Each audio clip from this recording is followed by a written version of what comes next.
And so at that point, they said, no, something, this could expose a lot of our operations, right? So that's when they basically put things on ice, right? Exactly. Right. But Oswald didn't want to go on ice. Quorum radio, baby.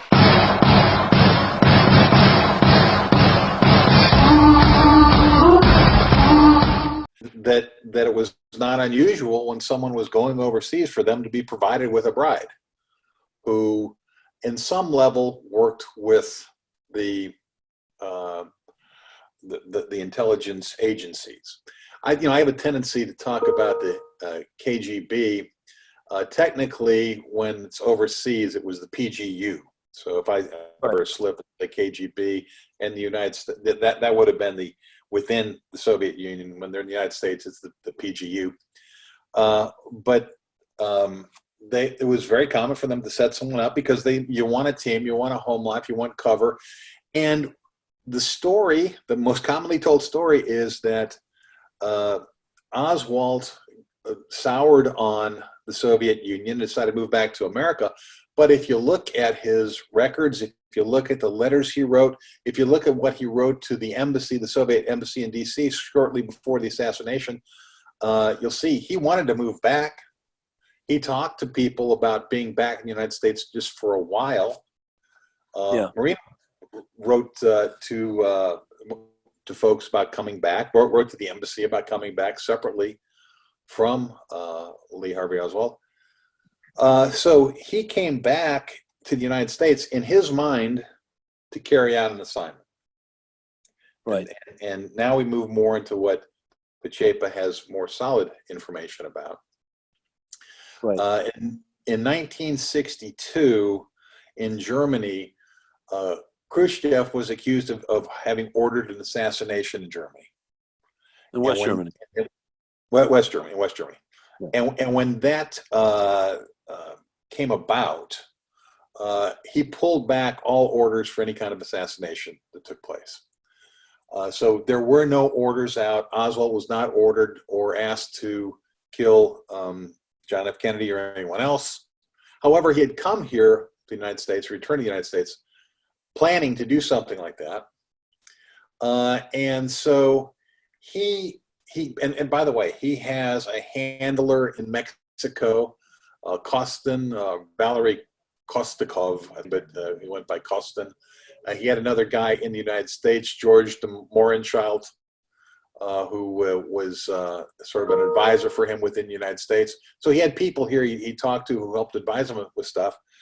But he believed that it was that he really could serve the Soviet cause and he would be a hero within the Soviet Union if he pulled off this job.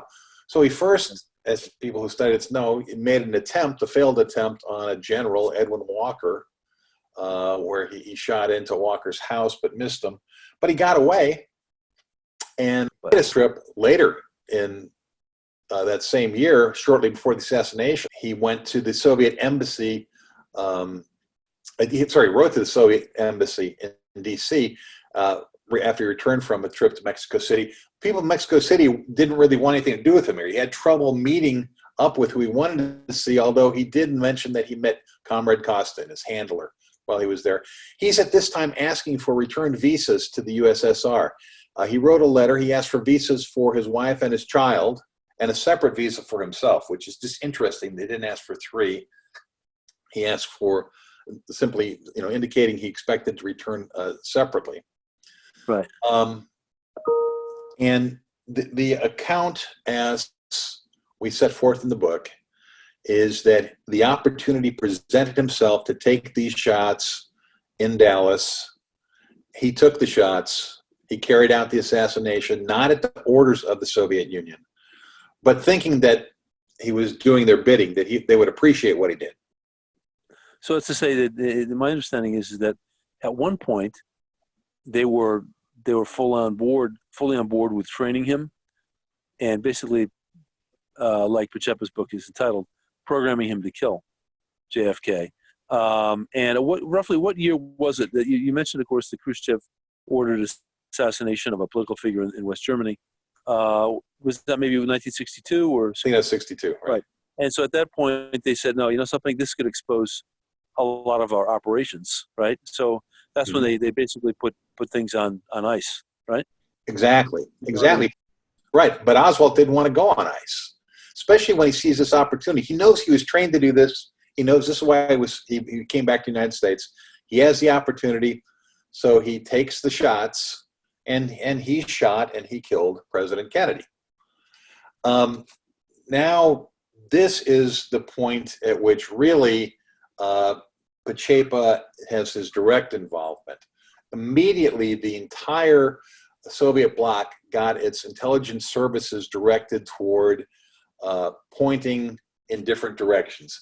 For the DI in Romania, the intelligence office in Romania, the code name was Dragon, and Dragon was to try to convince the world that it was anybody but the Soviet Union behind this. And so he was an unstable person. He was basically somebody who could not be. He was just a ridiculous personality, emotionally,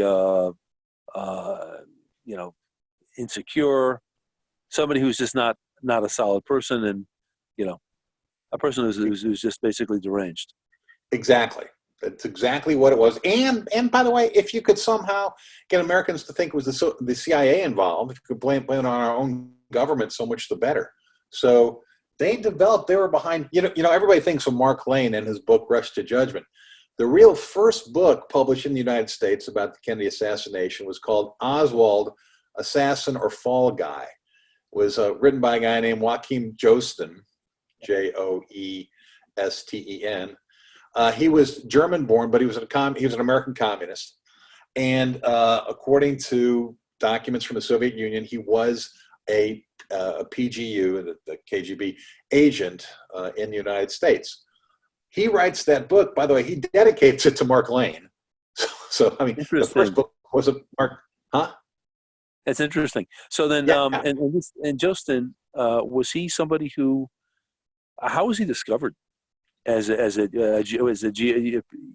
GRU asset, or I guess with KGB. He's identified in the Microtron archive as one, but I mean you can tie it further. It was published by a Carlos Aldo Marzani, code name, and Pachepa knew him by his code name, Nord. He owned Liberty Book Company, which also had a code name Server in New York. Right. The KGB paid Server or Liberty Book Club $80,000 a year to produce pro-Soviet books, plus $10,000 just to further advertise them. And right. Which, by the way, at that time was serious money. I remember that's big money back then. Plus, you got people to write reviews, so you're publishing reviews.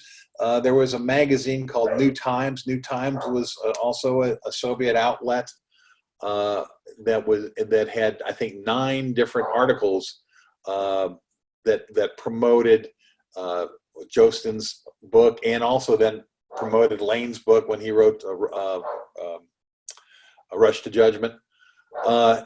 So you've got this, and by the way, that's the disinformation. That's the point of disinformation.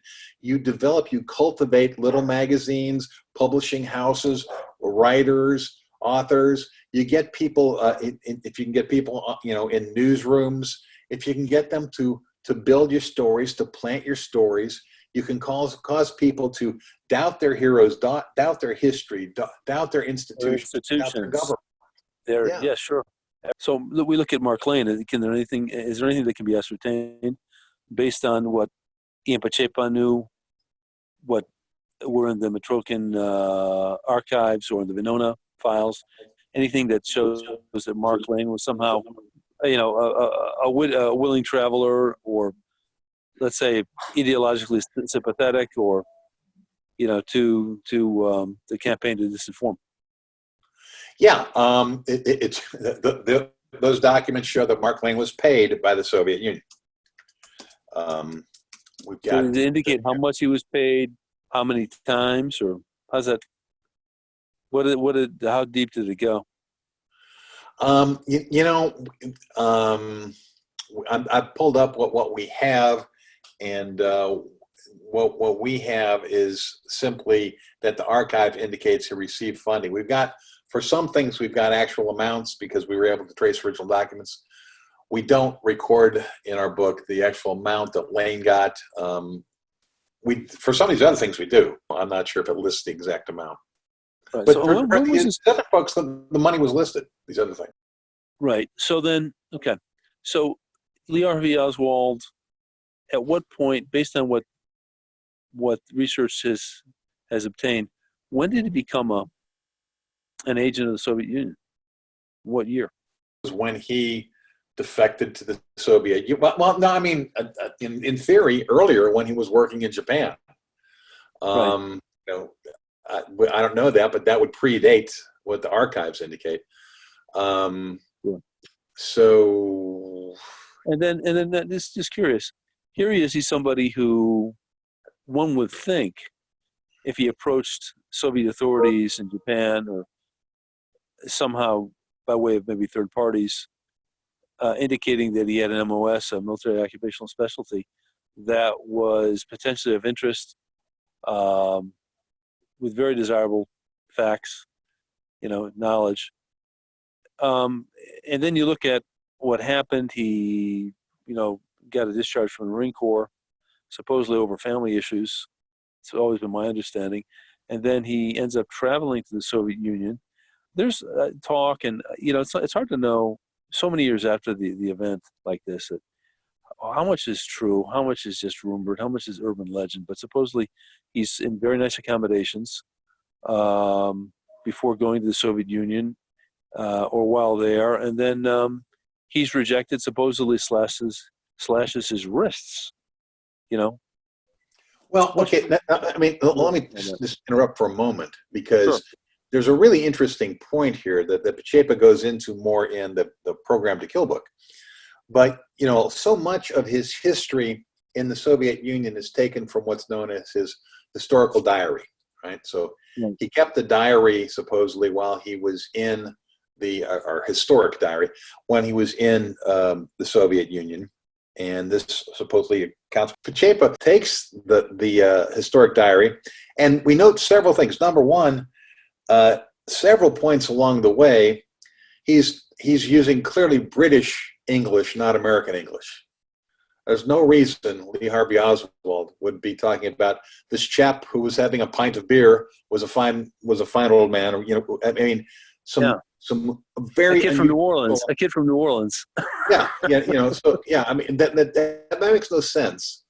And also, there's a point in there where he refers to a type of money, and the money was the wrong. It wasn't. It was like I forget exactly the details, but it should have been rubles, but it wasn't rubles, or vice versa.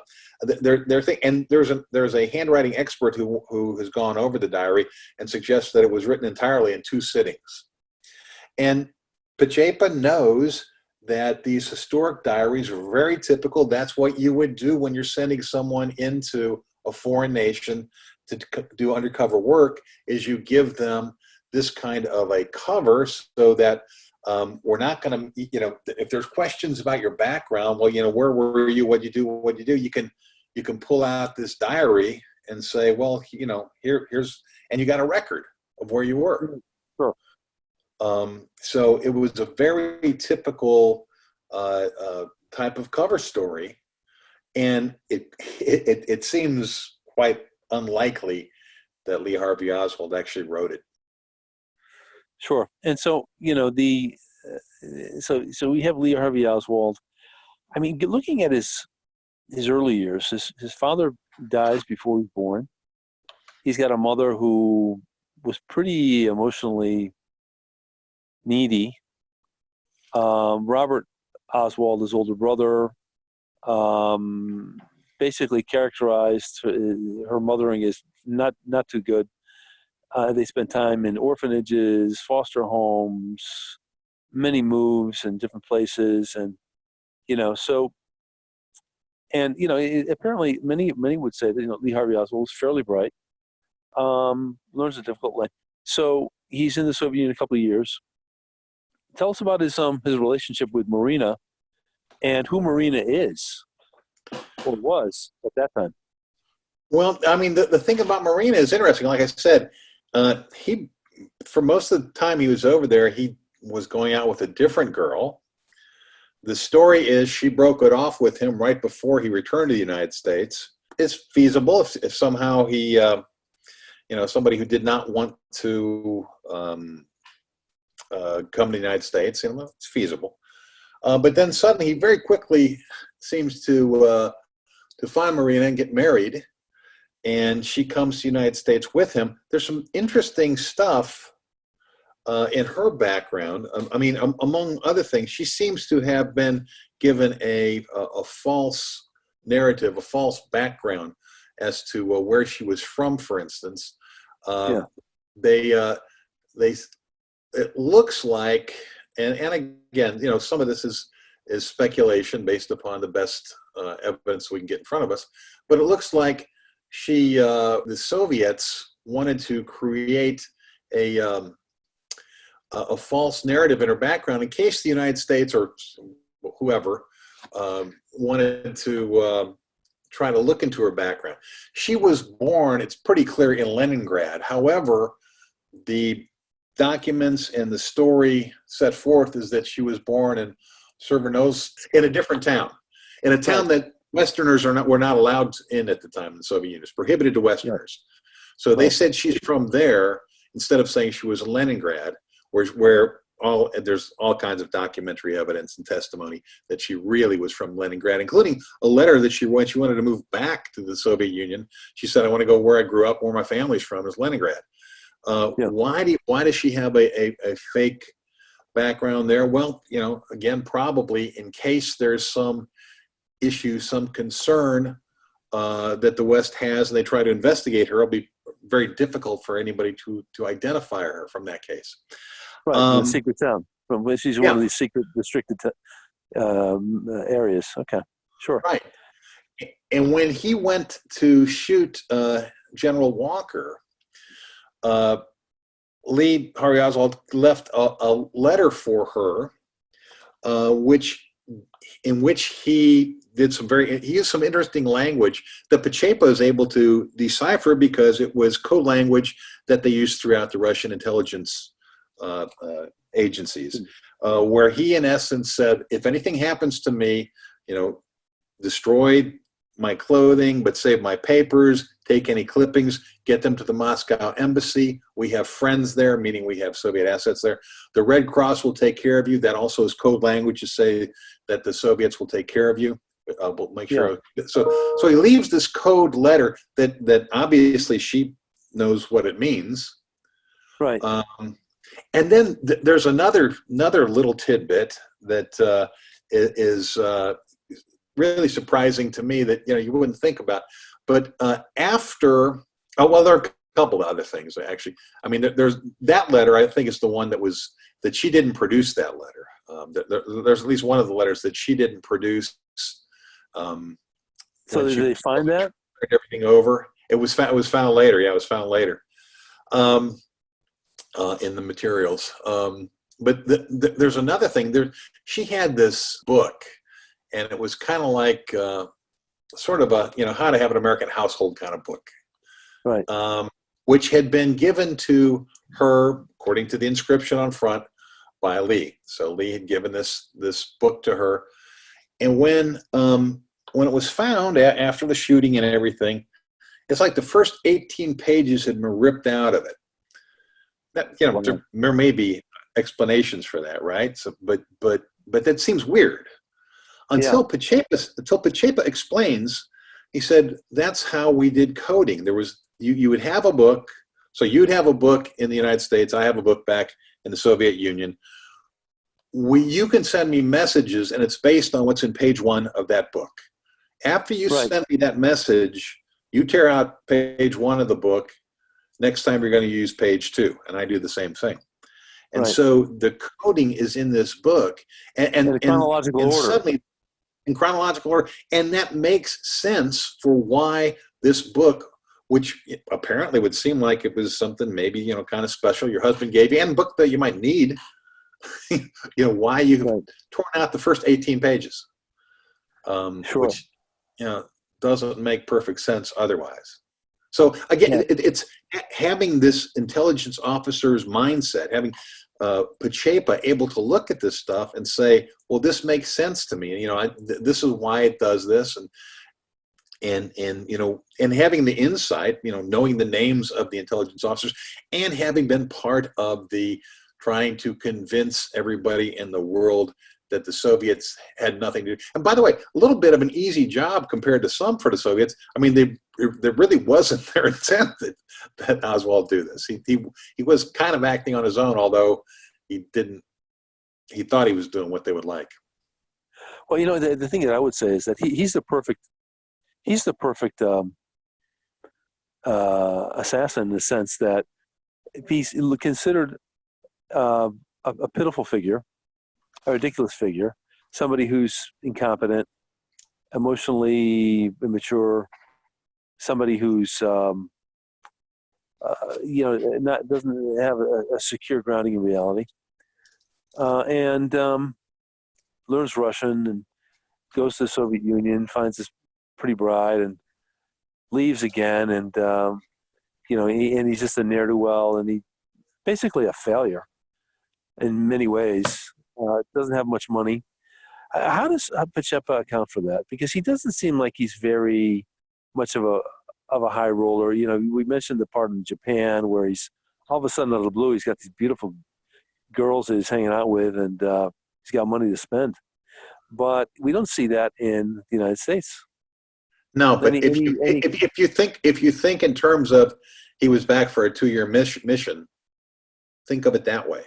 He had one of the, and this is from a TV documentary unrelated to anything Pachepa said. There's something I saw right when I first was studying Pachepa's work. He had one of the nicest apartments in town overlooking the park in the Soviet Union.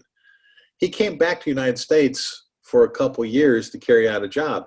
He expected to go back to the Soviet Union as a hero. Sure. So he did, somehow get out. He's on mission here. He's on mission when he came back. Right. Right. So you don't assess his lifestyle, what he envisioned for his future, based upon what he spent for those couple years back in the United States. He was looking to the future. He had already written, as I said earlier, he had written to the Soviet embassy requesting visas for him. And by the way, they're expecting their second child later that year in '63, about the time of the assassination, I guess. And they wanted the second child to be born in the Soviet Union. And so they were looking at a move back pretty quickly. They're requesting. Wow. Right. And so, what is it that you've been able to glean from looking at the Mitrokhin archives and other documentation concerning, is there anything in there about Oswald's relationship with Marina? It seemed to be kind of tempestuous, not really all that happy. I don't know. Is there anything about it that anything that was disclosed when that archivist, the Mitrokhin, got the information from the archives that was smuggled out? I don't recall anything from the archives, but there's a book about their love story, and there are a lot of accounts of them, and some stuff say it was pretty hard, and sometimes they say it was pretty good. I imagine. The account that I believe the most probably is they had a working relationship. I mean, they were on mission together. It wasn't necessarily an organic love relationship that grew together. It was, they were making their life together, but they had a job they were trying to carry out here in the United States. And by the way, it's my understanding the way the Soviets worked, the way communist cells worked in the West or in the Soviet Union was that they'd say, look, marry so and so, and say have a child, or something, don't have a child, get an abortion. And in fact, this was supposedly what really disturbed some who became former Soviet agents. I don't know if it was Whittaker Chambers or maybe it was Bela Dodd, but at some point they said, something, this really got to be untenable. It's impossible to go along with anymore because they just controlled everything. And by the way, you see that with some of these American soldiers who defected to North Korea, that they were told how many times they could have relations with their wife, and it was just deemed outrageous, But some of them who had the backbone enough to say that I'm getting off the train here. Right. So then, okay, we look at the situation with Oswald. He, carries out the assassination. According to the book, many will dispute that he actually did it or that he acted alone. But in any case, JFK is assassinated in Dealey Plaza. And tell us about the Operation Dragon, whereby they go and the whole Eastern Bloc assures everybody that it wasn't us. Right. Well, that, and the great advantage that the Soviets had is that the Warren Commission didn't want to find out it was them either. Neither President Johnson, nor the Warren Commission, or anybody there really wanted to conclude it was the Soviets, no matter how much the evidence might point in that direction. So the Soviets' goal was just to point anywhere, just to raise suspicion, blame CIA, blame mafia, blame conspiracy, blame the Texas oil millionaires. Yeah, it doesn't matter as long as you're blaming somebody else. That was the goal. It was not. I mean, if you can blame the CIA, great, but it was not necessarily to finger another party. It was to make sure that the Soviet Union did not get fingered. Right. And why is it, do you think, that it seems like they achieved, if that's their objective, if that really was what they were trying to do, it seems like it's mission accomplished. It's amazing. Yeah. Why is it that so many people immediately think that, it was the CIA, it was people in government who were anti-Catholic, or because Kennedy wanted to destroy the Central Intelligence Agency, or millionaires in Texas, or LBJ did it because he wanted to be president. I mean, he was obviously a very ambitious guy. So I could understand if some people, there was no love lost among them, and he didn't like Kennedy very much. The Soviets had more people working in intelligence operations during the Cold War than were in their military.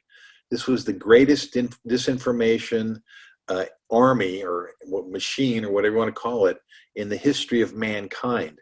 They were able to shape and influence thinkers. They planted stories. They cultivated stories. Sometimes in some of the things they did, I think they were happy to create even if there's a debate and there's somebody arguing that it is the Soviet Union, as long as there's somebody arguing it wasn't, the fact that there's a debate, the fact we can keep fingers from ultimately pointing at the Soviet Union, it's mission accomplished.